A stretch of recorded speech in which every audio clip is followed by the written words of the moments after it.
What is going on, guys? This is Don Strouble here, your host of the Full Court Magic podcast and the main beat writer for the Orlando Magic Roundtable, coming to you with, I guess you could call this episode 30 proper of Full Court Magic. The last episode I posted was a great collaboration with my friends over at the Heatwave podcast. But in terms of just a straightforward full court magic episode, I am considering this to be episode 30. I've been grateful to be able to do this show and, watch the subscriber count grow, the view count grow. And I appreciate you guys always for tuning in. And today, unless you've been living under a rock or have somehow lost service on your phone and do not have access to internet, you would have seen that LeBron James is now a Philadelphia 76ers. James goes to the Sixers on a 2-year, $8 million deal. Second year has a player option, according to ESPN NBA insider Shams Charania. The news broke a few hours ago, somewhere around noon-ish, I believe. I was working on a story for some of the baseball sites I write for when I saw the news. And, you're probably wondering, how does this relate to the Magic? Well, I think we could all agree that LeBron making a decision was the last big domino to fall during this offseason. A lot of the significant free agent traction, re-signings, trades, so on and so forth, have already occurred. And this was the last really big one. And yeah, you can make an argument that you'll see where some of these other peripheral pieces land. Maybe a DeMar DeRozan, a Draymond Green. There are still decisions to be made, but for the most part, this was the last big one because, I mean, let's face it, even at 41 years old, LeBron James still has command over the association and ratings and things of that nature. I mean, we're talking about a league that couldn't even make the schedule and had its commissioner and Adam Silver begging almost for LeBron to make a decision because of the gravity and the weight that he possesses when it comes to this pro game of basketball. It's going to be that way until he chooses to retire. But, he made it clear that this is his final decision. And so I imagine he will retire. I don't know if he will retire as a Sixer. Personally, I feel like that'd be a little odd when you got Miami and Cleveland out there, and even the Lakers, where he spent the longest amount of consecutive time. But you know, I mean, I don't think that there's another team after this. I'm going to take him at his word. But again, I'm kind of burying the lead here. How does this, circle back to the Orlando Magic? Well, the Magic are in a situation where they are dealing with financial constraints. I've talked about that on this show ad nauseum, and they did in a way what they could with their free agent signings. I thought the reunion with Nikola Vucevic was really good. I thought that he could have commanded a little bit more than the veteran minimum, but he wanted to come back to Orlando. He has a fondness about Orlando and about his time with the Magic, despite when he was playing for the Magic, those were some of the worst years. Only had a winning record just one time, only made the playoffs twice during his tenure here. But he made it clear he wanted to be back. It's a decision that goes beyond him. It extends to his family, comforts, things of that nature. So that was good because Vooch is still a productive player. Is he the all-star that he once was? No, not at 35 years old as a big man, but he could still give you a double-double on any given night and is a surefire upgrade for a bench that, was not great at all last season. But outside of Vucevic, like bringing back Javon Carter, bringing back Jonathan Isaac, those are not moves that really elevate this team. And I guess an argument can be made that there was no moves that they could make to really elevate the group without trading away, one of their core guys. But I also think that that's going to be the Magic's Achilles heel, especially, with this signing by James to go to Philly, is the fact that the Eastern Conference has undoubtedly gotten better. Whether it be transition of star players from the Western Conference to the East, such as James, shuffling of the deck within the East. You look at the Jaylen Brown trade to Philadelphia, that obviously, or at least seemingly, had seismic implications when it came to swaying James to come to Philly. Indiana's going to be healthy again. Boston, who knows, but they still have Jason Tatum. And if they can get a healthy season out of Paul George in Orlando's own conference, I talked about this with Giannis. Uh, the Wizards could show up with Trae Young and AD. Like, it's going to be tough. It's going to be tough. And for the Magic to simply hope that health is going to be good enough, I mean, maybe, but we don't have, you know, any history that tells us that it will. I'm not trying to be revisionist here, but last two seasons, key players have gotten hurt, and as a result, it led to play-in appearances and getting bounced in the first round. And there's much more to it than that. There really is. But I think it's fair to say that you know this idea that, oh, we just got to get healthy, we just got to get healthy. I feel like that level of, I can't even call it paralysis. I've used the word paralysis before by this front office and Jeff Weltman. I can't even call it that anymore. Like, we're bordering on complacency. And say the Magic are healthy, right? What if, they're a 6 seed? What if they fall into the play-in tournament again? Right? What if they get bounced in the first round again? And I know that this team is growing, and I know that, is still very young, and those experiences these last 3 years in the postseason were important. Obviously, a regime change with Sean Sweeney now taking the reins as head coach, but Sweeney himself is young. Sweeney himself has never been in this position before. So you got a bunch of young guys in their respective roles trying to figure it out. Um, and I just don't know if uh, actually, I could say with certainty that the Eastern Conference is not going to be forgiving to a young team like the Magic. And so, you know, fans are going to have to hope for two things. They're going to have to hope that, one, the health that Jeff Weltman keeps pounding the table over ends up coming to fruition, and you get a really solid, healthy season out of, Paolo Banchero, Franz Wagner, Jalen Suggs, and Desmond Bain. But again, history has shown us that has not been the case.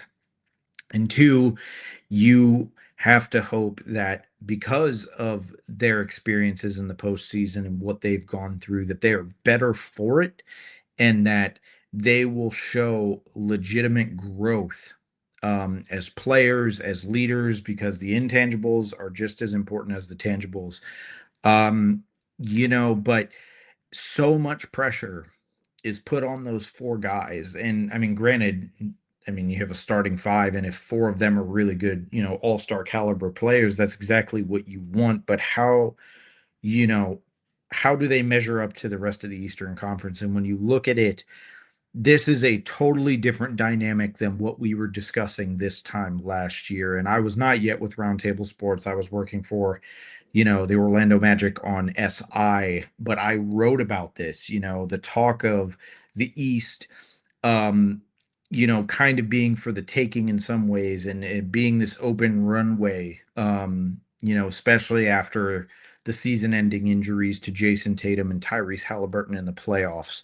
And the Magic couldn't capitalize on that. It was a mix of health, but it was also, the well had run dry with Jamal Mosley. He had reached his ceiling as a head coach with this group, at least. Franz Wagner, like, in and out of the lineup, very, very lackluster bench, with the exception of Anthony Black, and so you look around and it's like, well, gonna have to do your best. But the dynamic has changed. I mean, so many of these teams in the East, they've grown, they have identities, they've retooled or reloaded or simply upgraded in a lot of ways. And again, I go back to Orlando's own division. Like Atlanta's probably going to be better.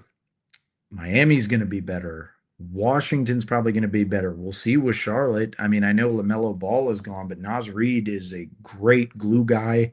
They are banking kind of like the Magic on the ascension of some of their young players. You got Con Knipple, and guys like that.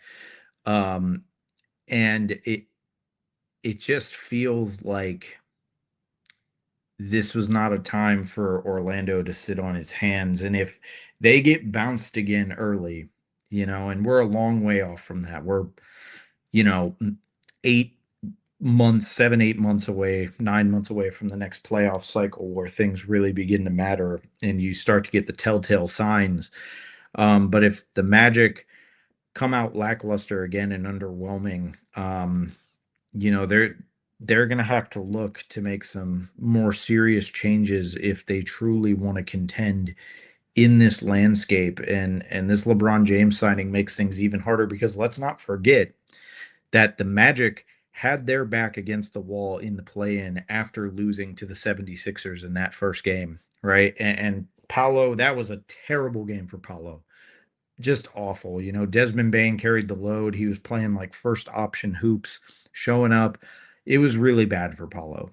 Um, you know, but again, like Paulo's going to have to be even better now, especially if they run into the Sixers again, because, the only thing that's going to stop this Sixers team is health. And, it's a very viable argument to make. I mean, kind of like the Magic's roster, Joel Embiid has not shown you that he can stay healthy through an 82 game season. LeBron James, while he was once an Iron Man, Father Time is catching up and his age is beginning to show, right? So then more of the workload goes on a Tyrese Maxey, VJ Edgecombe, right? And again, these are all hypotheticals, but that is on paper an elite starting five, right? And you would know that by seeing how the odds have skyrocketed for them just with the signing of a 41-year-old LeBron James today. So if the Magic couldn't beat the Sixers in a playoff setting then last season or postseason setting, play in, whatever you want to call it, how are they going to beat them now? And maybe they'll surprise us, but I just think that um, whatever momentum and belief that was behind the Magic last offseason when they traded for Desmond Bain and, put their chips to the center of the table to acquire him to get another legitimate scoring option to ease the burden on Paulo and Franz. Um, that goodwill that had been created and that momentum that had been created, I think, uh, is now gone. Especially after how last season went. And I'm not trying to be pessimistic here. I'm trying to operate with a level of realism as someone who's been in the building and watched this team at its high and its low points. Um, and I've seen the reactions on Twitter today. I've seen how fans have viewed this news. And, some people have gone as far as to say, for the Magic to have, championship aspirations or deep playoff run aspirations, it's going to take a lot of luck. And I can agree with that statement, mainly in terms of their health, right? And so we'll see what happens. But this was a punch to the Magic and the other teams in the East who have kind of remained stagnant. I'd say the same about the Cleveland Cavaliers. Like they put all their eggs in the LeBron basket and it didn't work out in their favor. And now they are running it back with the same group that, yes, went to the Eastern Conference Finals. And I'm sure the Magic would love to be there. The Magic would love to win a playoff series for the first time in 16 years. But they are a team that has also sat on their hands because they thought that they were in this sweepstakes, and the Magic were never in the LeBron sweepstakes. But at the same time, right, like uh, this team is too expensive to continuously fall short, and so if this group, especially under Sean Sweeney, does not really make progress within a year, 2 years max, Um, some hard decisions are going to have to be made going all the way up to the top and with this roster. And so, that's kind of where things are at. I just wanted to jump on and kind of give my thoughts on this signing, this seismic transaction, and, the last one that we will see during this free agency period and this summer, more than likely, and so it, I wanted to express how this affects Orlando and how much harder things just got in the Eastern Conference. Um, when James is reintegrated into the fold of it for the first time in nearly a decade, and again, much different player, much older player. Um, but don't count him out. And like I said, if that squad stays healthy, and the Magic run into them, that's going to be rough. Unless this team makes some really, really nice strides. So, we'll see what happens. As always, thank you guys. Thank you for riding with me on this and paying attention. So happy to have gotten through 30 episodes, and again, seeing how the viewership has grown, the subscriber base has grown. As always, you can find our Roundtable Sports link in the description of each of these videos, for written content and more video content. Get in there, join us, make community posts, get in on the discussion. It's entirely free. We're closing in on 400 members, and that's such a good feeling, especially in just a year of doing this. Right. Especially for a small to mid-market team, it is satisfying to see how the fan base has embraced our coverage, and that the goal of myself and my colleagues is to always bring you guys the best objective coverage as possible. And so, once again, thank you. And I'm looking forward to the next time. I'm Don Struble, and this has been Full Court Magic. See you later.